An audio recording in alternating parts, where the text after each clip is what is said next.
ہے اس کو ملعون قرار دیا ہے، اور آپ کی زندگی میں جتنوں نے نبوت کے دعوے کیا آپ نے باقاعدہ فوج بھیجی ان کے سر قلم کرنے کے لیے۔ آج یہ مرزائیوں کو جما رہے ہیں، ان کو کالونیاں بنا کے دے رہے ہیں، ان کو راستے دے رہے ہیں، ان کے لیے نرم پہلو رکھتے ہیں، ان کو مرنے کی فکر ہی نہیں ہے کہ قبر میں ان کے ساتھ کیا ہوگا۔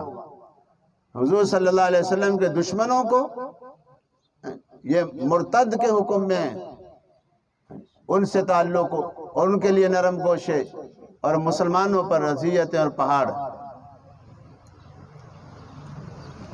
تو جو آخری نبی آپ صلی اللہ علیہ وسلم، آپ نے خود فرمایا لا نبی بعدی، میرے بعد کوئی نبی نہیں ہے۔ قرآن کریم میں آتا خاتم النبیین، آخری نبی آپ صلی اللہ علیہ وسلم۔ لہذا کوئی بھی شخص یاد رکھو، عام ہو یا خاص ہو، ان خبیثوں کے ساتھ کوئی تعلقات رواداری نہیں ہونی چاہیے۔ یہ براہ راست رسول اللہ صلی اللہ علیہ وسلم کو اذیت پہنچانا ہے، آپ کو قبر میں تکلیف پہنچے گی اس کی طرف سے، اس لیے اس سے ڈریں۔ تو سب سے بڑا درجہ نبوت کا ہے، وہ کوئی حاصل نہیں کر سکتا۔ کوئی آدمی مرنے کے بعد نبی کا درجہ اب حاصل نہیں کر سکتا۔ دوسرا درجہ سب سے بڑا نبوت کے بعد وہ صدیق کا ہے، صدیقیت کا رتبہ ہے نا سب سے بڑا۔ کوئی آدمی امت میں صدیق بھی نہیں بن سکتا۔ آپ صلی اللہ علیہ وسلم نے جیسے کوئی نبی نہیں بن سکتا ایسے کوئی صدیق بھی نہیں بن سکتا۔ آپ صلی اللہ علیہ وسلم نے فرمایا ہر نبی کا ایک صدیق ہوتا ہے اور میرا صدیق ابو بکر ہے۔ بات ختم ہو گئی ہے۔ اور اللہ نے کیا شان عطا فرمائی حضرت ابوبکر صدیق رضی اللہ تعالیٰ عنہ کو، وصیت فرمائی۔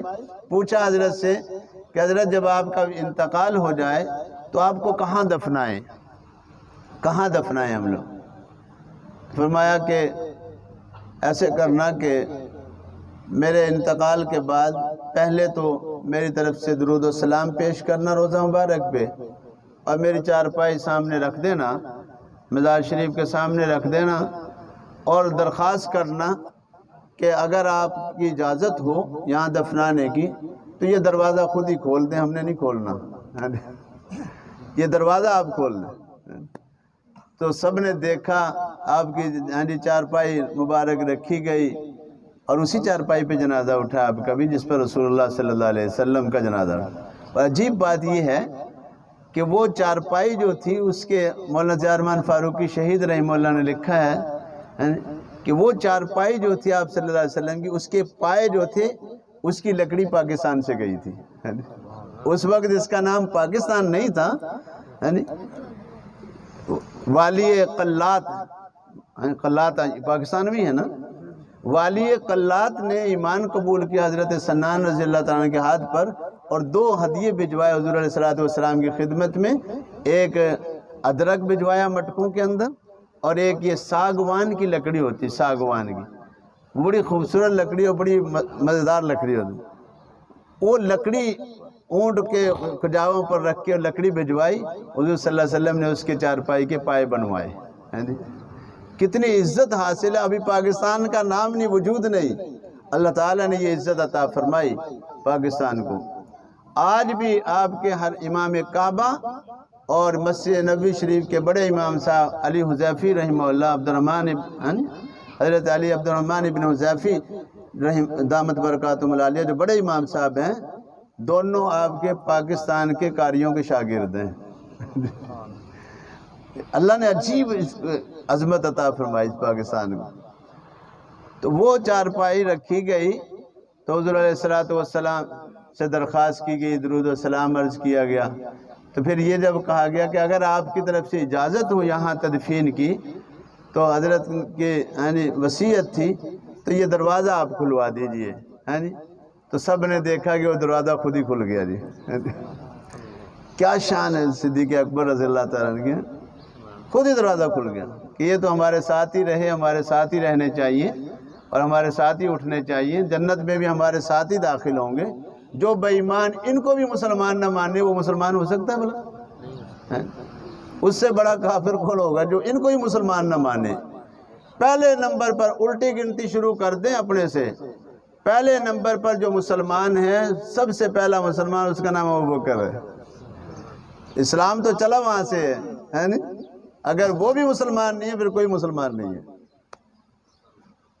تو میں عرض کر رہا تھا کہ صدیق کوئی نہیں بن سکتا، صدیق کوئی نہیں بن سکتا۔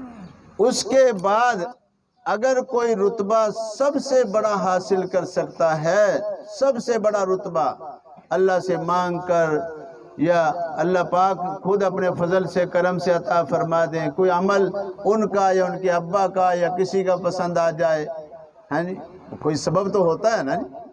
ایسے تو نہیں ہوتا ہے کہ ہاں جی ماں باپ کو ایک بچہ اذیت پہنچاتا ہو، تکلیف پہنچاتا ہو اور ماں باپ اس سے خوش ہوں کہ میرا بچہ بہت اچھا ہے۔ راحت پہنچتی ہے اولاد کی طرف سے، ماں باپ دعا دیتے ہیں، خوش ہو جاتے ہیں، تو اللہ تعالیٰ ان کے کام میں برکت فرما دیتے ہیں۔ تو یہ جو سب سے بڑا رتبہ ہے جو آج امت میں حضور صلی اللہ علیہ وسلم کے بعد حضرت ابوبکر رضی اللہ عنہ کے بعد کوئی حاصل کرتا ہے، چاہے وہ حضرت عمر ہوں، حضرت عمر رضی اللہ تعالیٰ عنہ بھی صدیق نہیں بن سکتے، صدیق نہیں بن سکتے۔ حضرت عثمان غنی رضی اللہ عنہ صدیق نہیں بن سکتے، کوئی بھی صدیق نہیں بن سکتا۔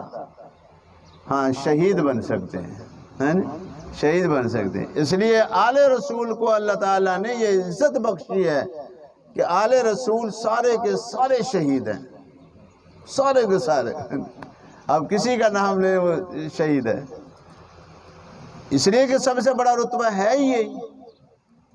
تو میں کہتا ہوں کہ یہ بچے کتنے عظیم ہیں جی، اللہ تعالیٰ نے جن کو شہادت کی موت عطا فرمائی، سب سے اعلیٰ۔ اللہ ہمیں بھی شہادت نصیب فرمائے، شہادت کی موت اللہ سے مانگنا چاہیے۔ حضرت عمر رضی اللہ عنہ مانگتے تھے، میرے اللہ مجھے شہادت کی موت عطا فرما اور مدینے کی موت عطا فرما، مدینے سے باہر نہیں جانا، موت بھی مدینے کی۔ میں وہاں دعا کر دیتا ہوں مسجد میں، تو بعض لوگ جو زیادہ پڑھ لکھ جاتے ہیں نا دماغ خراب ہو جاتا ہے، کہتے ہیں موت تو وہیں آنی ہے جہاں اللہ نے لکھی ہے، یہ پتہ نہیں کیا مولوی کہتا رہتا ہے مدینے کی موت عطا فرما، ہاں جی موت تو وہیں آنی ہے جہاں آنی ہے۔ یہ زیادہ پڑھ لکھنے سے دماغ خراب ہو جاتا ہے، عقل کے پجاری ہو جاتے ہیں۔ تو ہم نے کب کہا ہے کہ یا اللہ ہاں جی کہ مدینہ ہماری جو ہے موت جہاں آنی ہمیں معلوم ہے، ہمیں پتہ ہی نہیں کہاں ہے۔ ہم تو اللہ سے یہ درخواست کر رہے ہیں کہ یا اللہ ہاں جی میری موت جہاں بھی آنی ہے وہ مدینہ منورہ ہو، ہاں جی مدینے میں آئے۔ تو یہ تو حضرت عمر رضی اللہ تعالیٰ دعا فرماتے تھے، اللہم ارزقنی شہادتا فی سبیل واجعل موتی فی بلد حبیبک صلی اللہ علیہ وسلم۔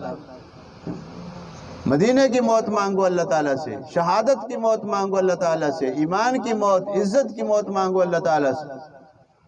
تو ہم تو ان کی قاری صاحب کی عظمت کو سلام کرتے ہیں جی کہ اللہ تعالیٰ نے ان کو اتنی بڑی عظمت عطا فرمائی ہیں کہ 2 بیٹے شہید، 2 بیٹے، ایک شہید اپنے خاندان کے 70 آدمیوں کو بخشوائے گا، خاندان کے لوگوں کے لیے بڑی بات ہے، ایک شہید اپنے خاندان کے 70 آدمیوں کو بخشوائے گا، اپنے علاوہ اس کے پاس ٹکٹ ہوں گے 70 ٹکٹ، اللہ تعالیٰ اس کی شفاعت قبول فرمائیں گے، 70 آدمیوں کو جنت عطا فرمائیں گے اس کی شفاعت پہ۔ حافظ قرآن 10 کو بخشوائے گا اور شہید 70 کو۔ یہ عظیم خاندان ہے جن میں شہید ہیں جی۔ اور شہادت کے لیے اللہ تعالیٰ نے کتنی مثالیں رسول اللہ صلی اللہ علیہ وسلم نے بیان فرمائی، یہ بھی شہید ہے، یہ بھی شہید ہے، یہ بھی شہید ہے۔ ایک آدمی سائے میں بیٹھا دیوار کے، کچھ لوگ سائے میں بیٹھ کے دیوار کے، اچانک جو ہے دیوار گر گئی، سارے فوت ہو گئے، یہ سارے شہید ہیں۔ حادثات کے اندر جو بیچارے جا رہے ہیں یہ سارے شہید ہیں۔ میں اس لیے اپنی مسجد میں کہتا ہوں کہ تم کرونا سے کیوں ڈرتے ہو؟ بس ڈرا کے تمہیں مسجد کی نمازیں تمہاری ضائع کر دی، ساری چیزیں، مرنا کم، گھر میں موت نہیں آتی۔ اور یاد رکھو جتنے لوگ کرونا سے مریں گے، جتنے دنیا میں کرونا سے گئے، یہ سارے خوش قسمت لوگ ہیں، یہ نصیب والے لوگ ہیں۔ حضور علیہ السلام نے فرمایا ایمان والوں کے لیے یہ موتیں وبا والی موتیں یہ عظیم موتیں ہیں، اور یہ سارے کے سارے مرنے والے شہید ہیں۔ دنیا سے نہیں جانا، بوڑھا بھی ڈر رہا ہے کہ کہیں کرونا لگ جائے، اب اللہ سے مانگو یا اللہ ایسا کرونا لگا دے جو شہادت کے درجے پہ پہنچا دے مجھے۔ میرے ایک نمازی تھے، ابھی رمضان میں فوت ہوئے، مجھ سے کوئی 15 سال پہلے انہوں نے مشورہ کیا کہ مجھے شوگر ہے، شدید شوگر ہے، ڈاکٹر کہہ رہے ہیں کہ آپ روزہ نہ رکھیں، تو میں کیا کروں؟ میں نے کہا دیکھو مسئلہ ہے، مسئلہ پوچھ رہے ہو تو مسئلہ بھی بتائیں۔ مسئلہ تو یہ ہے کہ جو ایمان دیندار ڈاکٹر ہے، ہر ڈاکٹر کی بات نہیں چلے گی، ہاں دیندار ڈاکٹر اگر کہہ رہا ہے تو پھر تم روزہ چھوڑ دو، صحت ملنے کے بعد رکھ لینا۔ اور اگر مشورہ مانگ رہے ہو تو مشورہ میں یہ دوں گا کہ روزے مت چھوڑو، ہر روزہ یہ نیت کر کے رکھو کہ یا اللہ اس روزے کی حالت میں مجھے اپنی بارگاہ میں بلا لے، اللہ کرے میری شوگر نل ہو جائے روزے کی حالت میں، اور میں میرے اللہ تیری بارگاہ میں پہنچ جاؤں، رمضان کی موت مجھے مل جائے، روزے کی حالت میں مل جائے۔ رسول اللہ صلی اللہ علیہ وسلم نے ایسی موت مانگی ہے، وہ 15 سال تک تو مرے نہیں، اس رمضان میں بیچارے روزے میں ہی گئے۔ کتنی بڑی کامیابی کی بات ہے، کتنی بڑی کامیابی، وقت اپنے اس پہ آنا ہے، اس سے پہلے نہیں آتا۔ اللہ تعالیٰ ان بچوں کے درجات بلند فرمائے۔ یہ دنیا ہے، یہ نظام میں یاد رکھو، ہاں جی آج اور اللہ تعالیٰ کے ہاں آنے کی ترتیب ہے، جانے کی ترتیب نہیں ہے۔ ہاں آنے میں تو ابا پہلے ہیں، دادا اس سے پہلے ہیں، پھر ابا ہیں، پھر آگے پوتے ہیں۔ جانے میں کوئی ترتیب نہیں ہے، پوتا پہلے، دادا موجود ہے، ابا موجود ہیں۔ جانے کی کوئی ترتیب نہیں، ابا موجود ہے، بچے چلے گئے۔ جانا سب کو ہے، آج یا کل جانا ہے بہرحال۔